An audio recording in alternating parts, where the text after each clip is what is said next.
సిలువ వేయబడటానికి 4 రోజుల ముందు ఏం జరిగిందో తెలుసా? రెండవసారి ఆలయ శుద్ధీకరణ మరియు అంజూరపు చెట్టును శపించుట జరిగెను.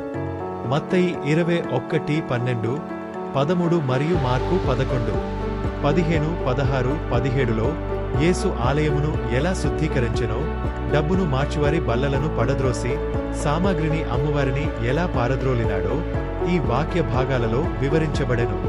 ఆయన యెషయా 56:7లో నా ఇల్లు ప్రార్థన ఇల్లు అని పిలువబడును, కాని మీరు దానిని దొంగల గుహగా చేస్తురని చెప్పబడిన మాటను పేర్కొనెను.